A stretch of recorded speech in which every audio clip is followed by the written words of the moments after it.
Well, welcome everybody. I am thrilled that you are spending your time with me on this beautiful spring day. For those of you who have never joined me before, this is maybe your first time, welcome. I am so honored that you are here. My name is Mary Hyatt. I am a life coach, I'm an entrepreneur, and I am a presidential diamond with doTERRA essential oils.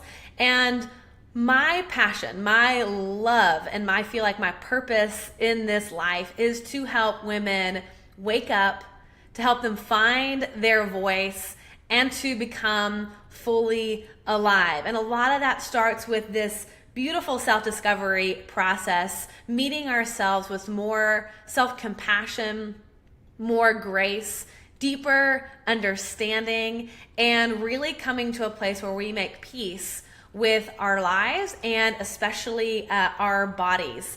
And we're going to get into the topic of self-forgiveness today. I've been working with this for many years, so I can't wait to actually get to the place where I'm going to teach you how to do this, how to cultivate this practice in your own life, and explain to you why I feel like it is so incredibly important to experience, ultimately, to end the war with your body. So we're going to get into that in just a second. So let's start the show.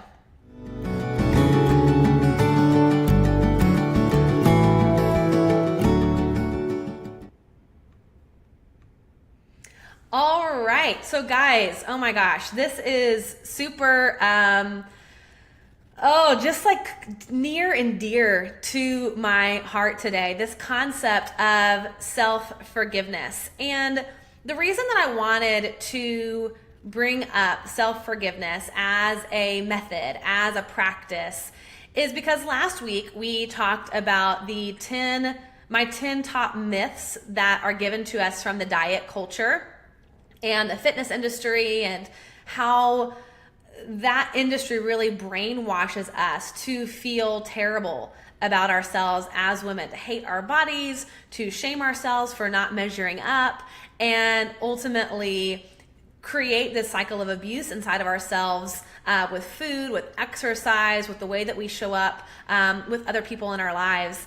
And a way out of that, along with becoming more aware of what is actually, being fed to us, is this practice of self-forgiveness. And I can remember, okay, y'all, my journey has been, 6 years ago, I was at this place where I was so incredibly abusive to myself and to my body. My internal dialogue was so much self-hatred. I hated my body. I hated the way that I looked in my clothes. I hated getting dressed in the morning. I would just had so much shame and so much embarrassment, and would practically cry every single time that I had to go anywhere. And I would look at myself in the mirror and I would just be like, you are gross, you are ugly, you are fat. If you don't fix this, nobody's gonna love you. You shouldn't even show up. You shouldn't bother. You're not worthy of love. All of these internal statements that I was throwing at myself out of fear, ultimately, of not being lovable. And my coach that I had a couple years ago was just so amazing with this process with me. And one of the things that she had me do at the beginning of this healing journey of really coming back to peace and acceptance of my body was that she had me place my hands on the areas where I was the most judgmental, the areas of my body that I had the most hatred towards. And so, for example, I hated my stomach. So I was 80 pounds heavier than I am now. And at that time, I would look in the mirror and I would go through almost like an entire negative body scan and look at everything that was wrong with me in the mirror. This is not right. That's got stretch marks. That's too fat. That's too much cellulite. That folds over in that way, et cetera, et cetera. And the part where I was the most unkind was at my stomach. And so what she had me do was place my hands on my stomach every single night before I went to bed And she would have me say, "Please forgive me, and I love you." Now, those of you who know me and have followed me, and certainly my coaching clients have experienced that I really talk to the body as if it were its own entity, as if it had its own personality and had its own voice. And so I had to get to the place where I had to ask my body for forgiveness for the way in which that I was treating it. And that process of touching the areas of my body, my arms were another area. I went years and years and years without wearing anything sleeveless. I was just like mortified to show my arms in public. And if you guys are on this track with me, if you find yourself in this cycle of self-hatred and picking apart your body, just comment below with a number 1. You don't even have to say that you do it verbally if you don't want to. Just type in a number 1 in the comments so that I know that you guys are tracking with me here. But I got to the place where having to ask myself for forgiveness for the way in which I was treating it, it opened up something inside of me. It like all of a sudden helped me realize that I probably should be more kind to my body, that I didn't even really understand or recognize the damage that I was doing to myself by speaking so unkindly. And you guys are all saying one. Barbara, Megan, Ruby, Samantha, Melissa, Valerie, all are saying 111. Yeah. As women, guys, I don't know of one person that doesn't speak to themselves or hasn't in a time in their life really unkindly. And so it opened the door for a lot of healing for me to actually ask for forgiveness. But what I realized along the way of this journey, it wasn't just that I needed to ask my body for forgiveness in the way that I was treating it. I had a whole list of beliefs, a whole list of limiting judgments towards myself that I needed to individually offer myself self-forgiveness for buying into the belief that these things were true, that what was fed to me in the diet culture and the diet industry and the fashion industry and the fitness industry, all of those things that were being fed to me, that I chose to believe and internalize as truth, I needed to forgive myself for buying into that belief so that I could break that cycle.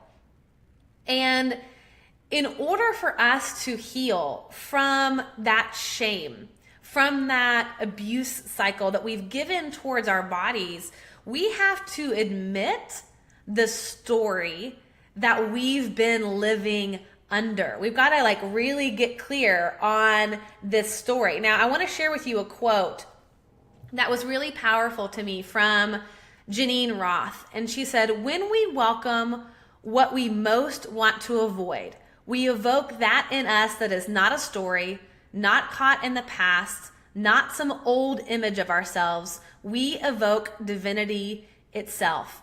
And in doing so, we can hold emptiness, old hurts, and fear in our cupped hands." I love this quote so much because this is the power of self-forgiveness. It helps us to not live in that story, not be caught up in the past, not have some old, outdated image of ourselves, but instead hold ourselves with this tenderness and choose to rewrite our story, to choose to shift that in ways that are serving our highest good and are reflective of our true, amazing character. And so for me, we either can admit the crazy that is in our heads, or what happens is we stand outside of our bodies and deny and pretend that we don't have any issues. And guys, I went through so many years of pretending like everything was fine, and the reality was I was so incredibly miserable. And by trying to avoid it, trying to deny it, what happened is that crazy ended up running the show. Every day I lived in fear that I was going to be exposed, that somebody would call me ugly or gross or fat, that somebody would be judging me, somebody would be shaming me. And if we keep striving towards this sort of ideal picture, this ideal body. And anytime we don't meet that, we throw ourselves judgments, we throw ourselves limiting beliefs. We get trapped in this cycle where we believe that we are unworthy of love. And we continue the abuse, we continue the hatred towards our bodies, and we shut down. Like, we ultimately will shut down. And we start numbing, we start overeating, we start over drinking, we start abusing our bodies, we stop eating, we start, binging or any kinds of sign of disordered, behavior towards our eating and towards our bodies. That's where that stems from, is this belief that we are unlovable in the state that our body is in now. That we don't deserve love and attention and tenderness and kindness in the state that our body is at now. And so we need to bring in some deep self-forgiveness to kind of call bullshit on the story that we've bought into that isn't serving us. Like that story that we're not good enough, the story that we are ugly and gross and too overweight and that we won't succeed. Whatever that is, that story that we've bought into hinders us from getting anything else that we want out of life. I read this quote the other day that I had written in my journal from 2008 when I started working on my body and my body image and coming back to a place of love, forgiveness, and peace towards my body. And it said, you can't hate your way into loving your body. You can't hate your way into loving your body. And I was like, well, shit, that's what I've been doing. I thought if I hated my body enough, that it would make me change. It would make me lose weight. It would make me get into the gym. It would make me eat different. If I hated myself enough, it would somehow make me love myself, which when you say it like that and you kind of dispel that myth, it's like, yeah, that was some crazy thinking and helps to understand why I spent years and years abusing my body. But I want to get into why we need self-forgiveness. Why do we need self-forgiveness in our lives? What is that actually going to do for ourselves? So the first reason why we need self-forgiveness is because it will show us radical self-compassion. Self-forgiveness shows us this level of tenderness and sweetness that is just unbelievably comforting and loving towards ourselves. And so I love this quote by Dr. Kristin Neff. She says, we cannot ignore our pain and feel compassion at the same time. We cannot ignore our pain and feel compassion at the same time. In order to give ourselves radical self-compassion, we have to vocally out loud in our journals, through our voice, show where these misbeliefs are, where we've bought into the bullshit story that we're not good enough. And that's the power of self-forgiveness. It demonstrates to us and to ourselves radical self-compassion. Now, the second reason why we need this is that it snaps us out of our trance. Now, I love this one because all of us are operating in what I call a trance. We're all operating in a place where we are in this cycle of judgment in our heads that we think is reality. Like, we truly believe we're not good enough. We truly believe we're ugly. We truly believe that we are in this place where we don't deserve love. We don't deserve self-love, self-affection, whatever it is. We have bought into, at some point, all of the judgments that are running in our head. When we don't vocalize them, when we don't catch them, we're in this trance and we think it's true. So self-forgiveness snaps us out of that trance and is really freaking powerful. Okay, guys, the third reason why we have to practice self-forgiveness is that it points out our belief patterns. We cannot change what we're not aware of. And if we are in a cycle of abuse, if we are in a cycle of self-hatred, in a cycle where we think our bodies are not up to par on some level, no matter what that is, whether you are a size 2, whether you are a size 10, a size 20. My experience has been that size 20, and we're not really sure really what those beliefs are. Why do we feel inadequate? What are the beliefs behind the scenes that are telling us that we're inadequate? What do we believe that is true that's probably a lie? What are we buying into that the media and the social, media marketing, advertising, commercials, People Magazine, Instagram, what are we buying into that we are not even aware of? So once we can use this practice of self-forgiveness, it helps point out very clearly what our belief patterns are and gives us the opportunity to shift those and to change them and decide like, oh my gosh, like we want something different for our lives. And if you guys feel like you have an idea of why you are already judging yourself, like what's the real root cause? Where does that really stem from? I would love to know. If you want to be brave enough and comment in the comment section, like if you have an idea, like what's the tape that's running in your head over and over again? Like I said, I would love to hear that because my clients, like it's the same thing. I take notes with all my coaching clients and it's like the same stuff comes up over and over again. Okay, so the fourth reason why we've got to look at these limiting beliefs, why it's important, is because it keeps us from separation. So one of the things that I have noticed in this just kind of honestly like sick world that we live in when it comes to body image, and I love this world. Y'all know, like I'm super, positive, but let's be real. Like it's a broken system. It's creating a lot of fear, a lot of doubt, a lot of self-hatred, and leaves us feeling so horrible about ourselves. And what happens is when we are going through this, we think that we're the only person going through that. Like we look at Instagram, we look at Facebook, we look at ads in a magazine, we look at a show. Last night, confession, I was watching Real Housewives of Beverly Hills to chill for a little bit while I was unwinding from the day.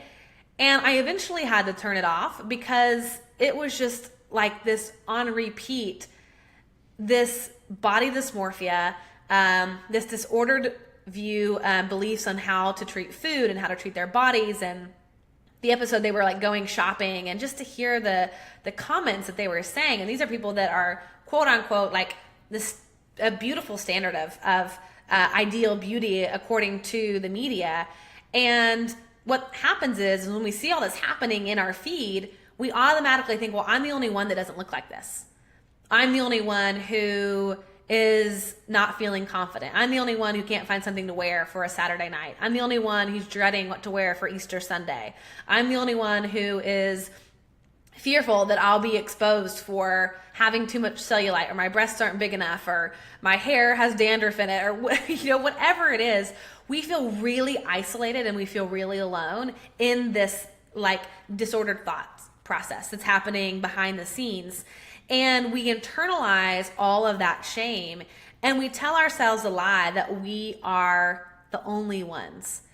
And what happens is that shame dissipates the minute that we realize that we're not alone, that our experience that we're having is human.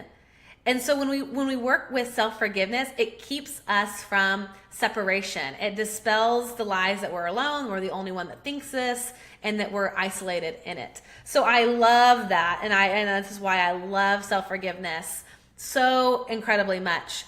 So let's talk about how to actually do self-forgiveness. So this is a method that I learned from my coach, Amber, oh my God, probably like 4 years ago. And I have this journal that I write in pretty much every day, multiple times a week at least. And this is a recent journal. Now, I learned this technique, like I said, 4 years ago. I am still journaling self-forgiveness. It has been the one anchoring, non-negotiable piece, tool in my toolbox that I have to go back to again and again. And it's something that I teach all of my coaching clients from pretty much day one because it's really important. So I want to teach you guys how to actually practice self-forgiveness. So what we're going to do is ultimately at the beginning, we're trying to uncover all of the judgments and the beliefs that we have towards some area of our life. Now, for this discussion, we're going to be talking and focusing on the body. And you can look at this when how it relates to this with money, with your relationships with your significant other, or being single, how you view that, the judgments around that. You can apply this to your work and to being an entrepreneur. You can apply this to being a mother. You can apply this to being a daughter. You can apply this to literally any area of your life.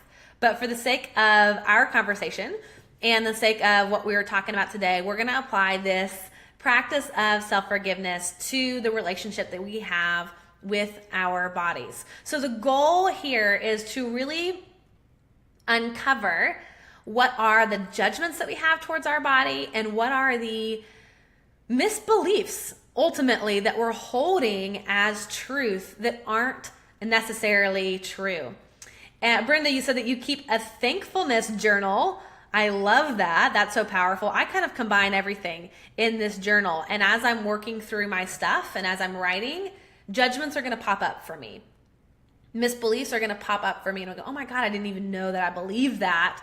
And then I get to practice self-forgiveness. So here's kind of what it looks like.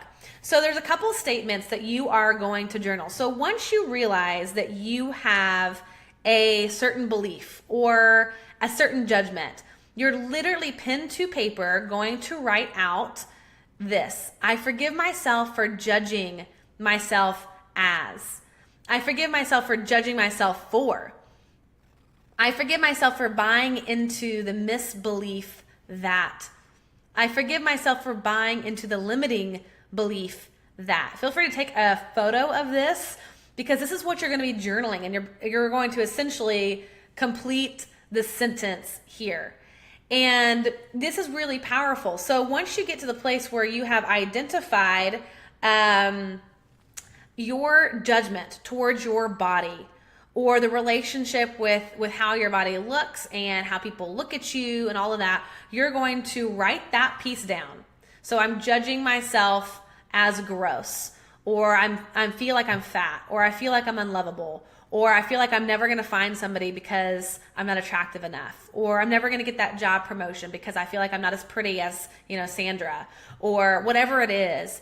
As you're journaling these out, writing out first, what is that judgment? What is that misbelief? What is the fear ultimately that you are experiencing? And then we're going to, on a separate page, so you write all of that on one page, on a separate page, you're going to write out self-forgiveness. So let me give you a couple examples so you can begin to see kind of what this looks like. I forgive myself for buying into the misbelief that I am unlovable. I forgive myself for judging myself as ugly. I forgive myself for judging my body as weak. I forgive myself for judging my body as gross. I forgive myself for buying into the misbelief that love is conditional. I forgive myself for abusing my body. I forgive myself for judging myself, or for judging my body as inadequate. I forgive myself for berating my body and speaking unkind to it. I forgive myself for buying into the misbelief that everyone has it together and I don't. How many of us can identify with that one? I forgive myself for buying into the misbelief that I should have more self-control than I do. Oh my gosh. When it comes to eating and this whole relationship to food, all the time people will say to me, well, if I just had more self-control or more willpower, then I would do X, Y, Z. Nope. We're going to work on that misbelief in a really powerful way. And we're going to offer self-forgiveness towards that. I forgive myself for buying into the misbelief that if I just worked harder, the weight would come off. I forgive myself for buying into the limiting belief that I will always struggle with my weight. I forgive myself for buying into the limiting belief that I am not strong enough to make a change in my life. I forgive myself for buying into the limiting belief that it will take too much time to focus on myself and to actually heal. I forgive myself for buying into the limiting belief that healing isn't available to me. So you can take this, like you'll see all of these things come up, all of these judgments, all of these fears surrounding how you look at your body. Physically, emotionally, what that looks like on a physical level, an emotional level. And so we're having the opportunity to say, I forgive myself for buying into the misbelief that if I don't lose weight, I'm not lovable. I forgive myself for judging my former self as unlovable. I forgive myself for buying into the belief that if I don't find something cute to wear for Sunday, that people are going to think I'm ugly, etc., etc. So here we go. And as it relates to your body, offering that self-forgiveness. Now, the last and final piece to this self-forgiveness practice is we've identified the judgments. We've now offered self-forgiveness towards each of those individual things out in a journal. The third piece of this is that we're going to now write out what I call truth statements. So it's one thing to forgive yourself, but now we want to flip it. And if we're going to rewrite the story, we have to replace these old judgments with a new truth.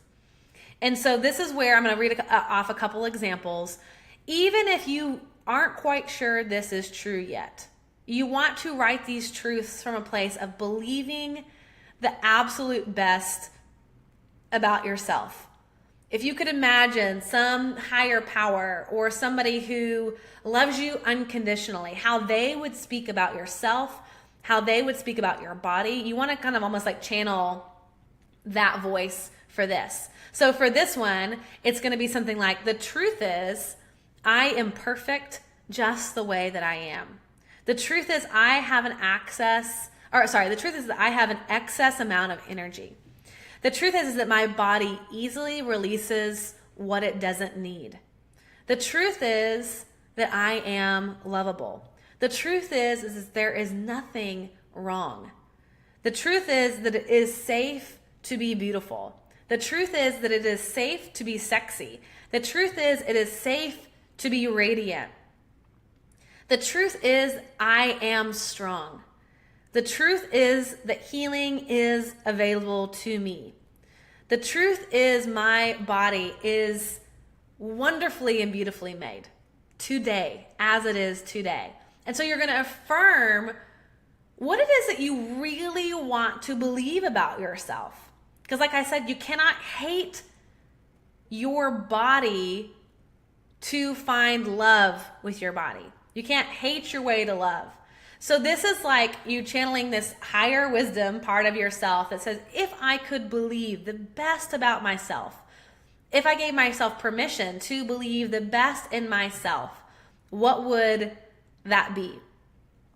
And these are going to be your truth statements. So judgment, self-forgiveness dialogue, and then truth statements. And that's how you begin to practice this really kind way of ending and breaking this cycle of self-hatred toward yourself and the judgments toward your body.